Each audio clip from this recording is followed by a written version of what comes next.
So you want to go with the .22 caliber. Right. Perfect gun to shoot in the house. It's a low caliber gun. You can't really kill anybody from a distance, you know? So if they take a hostage, you can just start shooting at them. Perfect. Just let it go. This is good to know. Yeah. So whenever I'm on the road, I talk about getting a .22. Everybody makes fun of me. You know, because, you know, it's that guy thing. Like, oh, what, are you going to shoot a squirrel? Yeah. With your little, you know, little gun. But if you're in a house, that's what you want. Little .22. You know? I'm basically teaching you guys how to kill somebody, I think. So it's a .22 you think is superior to the well, you don't want to get part like of a vacuum cleaner. Yeah. You don't have like a .44 Magnum. It's like you're going to shoot through the guy, through the wall, blow your dog's brains out, and like drop the engine out of your car. It's just way too much. Yeah. Just 22. get like a little .22. You can still hear if you miss. Right. Long story short, Hugh Jackman plays the part of Gary Hart, and he was amazing. And I had a really fun scene where we were tailing him, we were chasing him down this alley, and he's like the nicest guy ever, but he's a big guy, he's like 6'4", and he's ripped. And we went down the alley, and his character's mad at our character, and he just turned around and looked at us, and for half a second, I was like, oh, that's Wolverine. And I legit got scared, and he's a big guy, you know, so... What's funny in this scene is as the reporter, I have like a notebook, and I dropped it. And after the screening, we went to the Toronto Film Festival, and all these actors are coming up to me. I love the choice you made. I love the choice you made to drop the notebook. I go, no, dude, that was real. I was like... College admission scandal. There's just no winning, but... You're a licensed helicopter pilot. Yes, I am. This is true. How long has this been the case? I got it in 2014 or 2015. I can't remember. What made you want to become a licensed helicopter pilot? Conspiracy theory and living in Los Angeles. What is the conspiracy theory that led you to it? Well, I'm not into, like, you know, people think if you're into conspiracy theory, they just automatically think that you think there's lizard people and shapeshifters and, you know, you have this aluminum hat on. No, I just sort of read up on the banking system, and I'm like, this is kind of a giant Ponzi scheme. And, you know, I was living in L.A., and I was just looking at it. It's like, you can't get out of this city even when it works. Like, what if the ever hit the fan? How do I get out of here? And it just seemed like up and out was the only way to do it. So, Yeah. No. so then... I think you know. Yeah, but then I always watched Magnum P.I. and I always liked TC, and he flew that Huey 500, which I thought was cool. And so then, and I'm also sort of a closet gearhead where I don't know a lot of stuff, but I watch videos of people repairing engines, and I just really got into it. Next thing you know, I'm flying around in those things. I guess my question would be, though, based on your escape plan, do you have your own helicopter? No, there's a lot of holes in it. This is not enough for your family. You said you're a sports fan. Were you excited about that? Were you rooting for the Cubs? I flipped like 10 times because I love Cleveland. I also love Chicago. And the 30 for 30 on Steve Bartman kind of soured me on Cubs fans because they really had that whole Mr. Smith goes to Washington sort of like, you know, heroes like, yeah, let's play two and, you know, we win some, we lose some. And then you just see what they did to that kid. It's like, oh, these are the You're same. talking about the kid that tried to catch the ball. With 12 other people that for some reason didn't get in trouble. They all picked this guy because it landed on him. And I just looked at him like, you guys these are the same pieces of who vote for the Red Sox, root for the Yankees. You're all the same people. So I was like, I'll root for the Indians. Then they went up 3-1, and all of a sudden, Indian fans started talking trash, saying how they were going to be a dynasty or something like that. They were title town, and I was like, to hell with Cleveland. I'm just like a contrarian. Yeah, I'm getting that sense very much. Like, it's enjoyable. You need to be medicated. Like, no, it's enjoyable to be out here when Hillary loses, right? Like, I wouldn't want to be in Kentucky when Hillary loses and everybody's skipping around. That's boring, you know? The whole thing is just like about annoying people. Like when people tweet, it's very easy to piss off one side. The art is you got to try to get everybody. So you tweet stuff like, Trump is such a dope, he's actually going to make me vote for a woman, right? And then you just sit back. Intentionally. And you just watch them. You're like, that's what I wanted. That's what I wanted. You got everyone yelling at you. Cereal out of a box. Well, what are you eating cereal for? You know, they've had a hard day at work, and that's all they need. So basically what happened was a lot of empty seats where I was up because StubHub was gouging people so bad, people just stayed home. So there was all these empty seats behind us. Really? So my buddy was taking his beer, empty beer cans, was sticking them there. And this guy, I don't know, he had a problem with it. And rather than just being, hey, do you mind, my wife and kid got to get by, can you just blah, blah, blah, blah, he just immediately went to, hey, was there something wrong with the bottom of your chair? And then it escalated. And then I pulled the ladies line, which usually diffuses it. I was like, ladies, come on, what are we doing? We're at the game here, right? And I go to shake his hand. He doesn't shake my hand like an So now, all my Boston anger comes up, and I'm just talking loudly about West Coast fans, forgetting that I'm a bald 50-year-old man that's going to get thrown off the upper deck.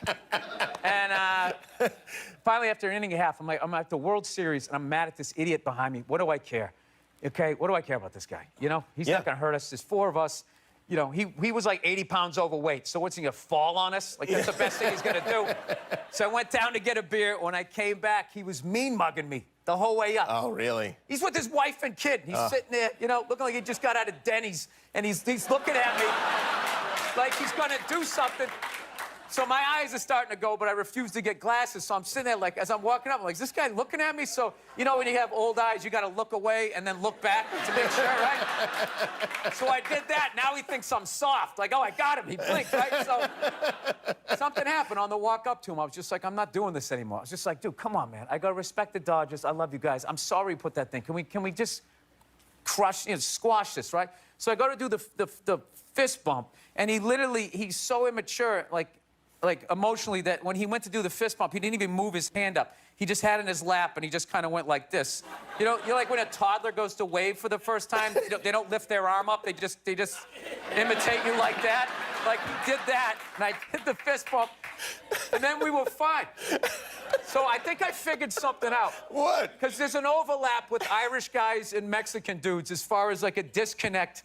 Like, you have, like, this anger, and, like, I think, like, when you meet a 40-year-old Mexican dude, you got to do the math. That's like meeting a 60-year-old Irish guy in therapy years. Like, they're even more hardcore. Dude, they'll literally stand there, face 10 people with flamethrowers and not even flinch. Be like, what? I'm not backing down. So you have to give them, you got to give them the out. So I gave him the out, and then I squashed it. And then even my buddy, the Irish Boston guy next to me, afterwards, he walked out. He was just like, dude, how did you do that? How did you do that? It's just like, well, you know, I've been married for 5 years, losing fights all the time. So I've just learned. Christina, congratulations on the baby. You just had the baby, right? Yeah, little Friday morning. Friday morning. I didn't. My wife did. I didn't do anything. I felt unbelievably useless. I was in total panic mode. When I dropped her off at the emergency room, she goes, all right, you got to go park the car down in the spot. And I swear to God, I was in such fight or flight. I was driving down there. This voice in my head just said, just keep going. Just keep going. Just drive away. Which, of course I wouldn't, but I started laughing. Isn't there like a Bruce Springsteen song about that? Going out to get cigarettes, and there's something hilarious about people abandoning their family, where, like, I just can't imagine, like, the hell that you would be in to do that move.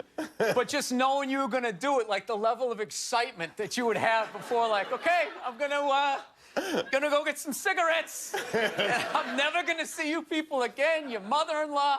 All of this stuff is over. Immigration site to move to Canada crashed. Do you think people are going to really move to Canada? Do you think I hope so. I hope so. You want Yeah, people there's to move too many people here. The rent's too high and all that. Just thin it out. Give us a little negotiating thing. And then what's going to be funny up there, it's not going to be Michael Moore's Canada. What he said, oh, you keep your doors unlocked and everybody's drinking syrup and it's, yeah.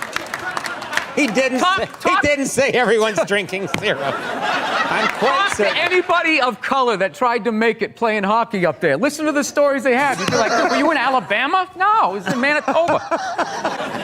Do you think the debates had any impact at all? We had to watch so many debates. Do you think it had any impact on the election? No, I think people already made up their mind. Like, I was dying laughing by the fourth one. I was just like, who are these people sitting there in the fourth debate going like, well, I don't know, but, well, that was a good point. But then again, there is that. It's like you knew who you were voting for. You knew from day one. So. Right. What about the angle? There was a lot coming from the Hillary Clinton camp that Trump is bad for children. And they had a lot of ads that said, you know, children are watching this guy Oh, we all know talk. that children 5 and 6 years old are always tuning into the debates. Taking notes. That's what I did when I was a kid. I'll never forget that. I remember Watergate like it was unbelievable. I was sitting there, I was like 3 years old, just taking it in. Yeah, I was just like, wow, this guy's going to get impeached. This is the most amazing thing that's happened in my 3-year-old life. So as a child, you were not that interested in politics, and you don't think children are in general? I don't. I know there's so much stuff that's going on. It's a really weird time. I just hope people stop yelling at each other, and there's a bunch of just crazy stuff out there. I'm a loner, man. I don't like people. So... Yeah, you're not lying. I don't. Yeah, I know. This Fifth Avenue during Christmas time, the thoughts that go through my head. The thoughts that go through my head. I just want to chop that tree down and watch it land on people as I walk over their head. No! I do. That was the holiday season. No. I knew I wasn't going to stick to that. I was trying to be happy. I was trying to be happy. We tried. We tried. Oh, you played drums. Oh, that was fun, wasn't it? It went right in the tank. Yeah. Right in the tank. I got to trash people or it doesn't work. Doesn't feel. Is it hard playing yourself as an actor? No. That's what I've been doing my entire limited acting career. Like, real actors are like Anthony Hopkins, where he played that serial killer in Silence of the Lambs. Hannibal Lecter, Yeah, and then, like, the next move, that should have ended his career. Like, you should never have been able to see him as anybody else. And then the next movie, he played, like, John Quincy Adams, and he was literally John Quincy Adams.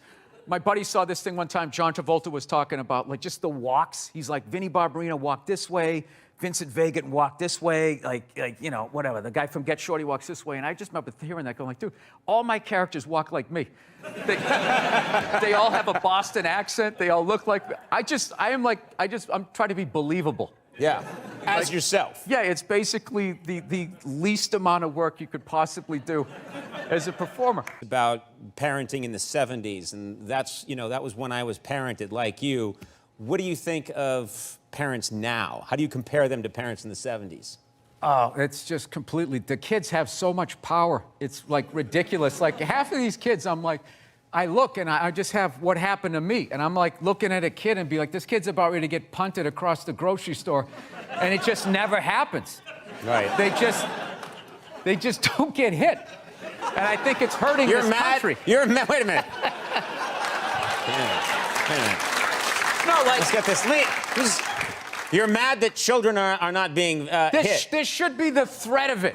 Half of it was just look, it was just your dad was acting like he was going to do it. He never did it, but your mother did. And because she was a woman, it was like, okay. Because it was like, hey, you let a girl beat you up, you kind of felt emasculated. Yeah. What's going on here? Did you buy Alexa? No, I don't know why people would voluntarily bug your own house. Like, do you think you're the only one listening in on that?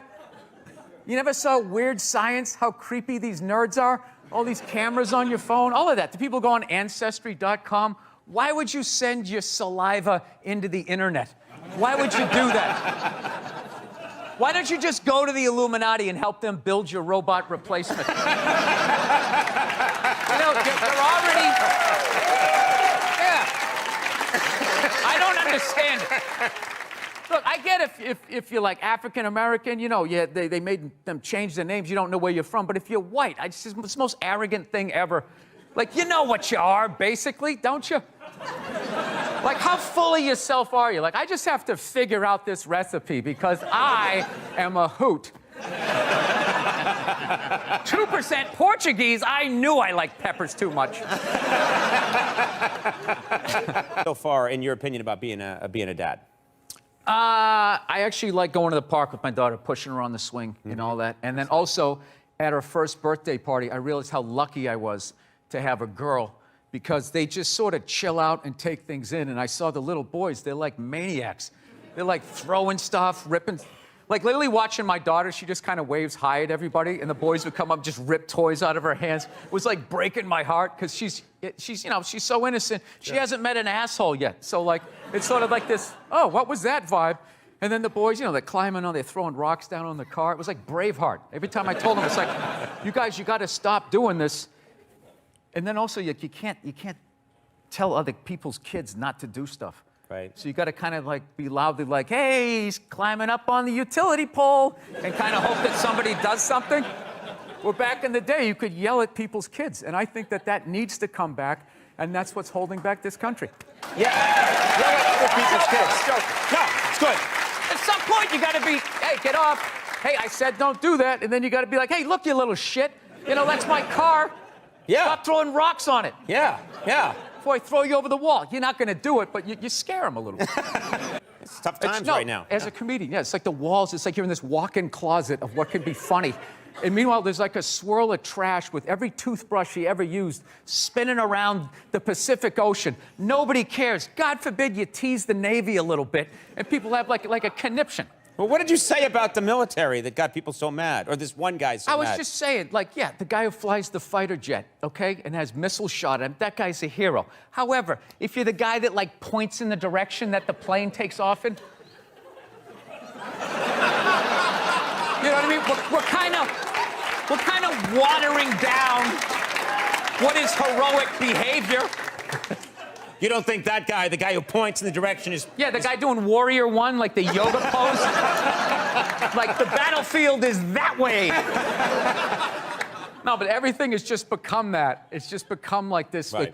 this, you know, that whole first responder thing, you know, all these like code words you have to say. It's so stupid. I'm a first responder. I love that one. It's like, dude, I called you.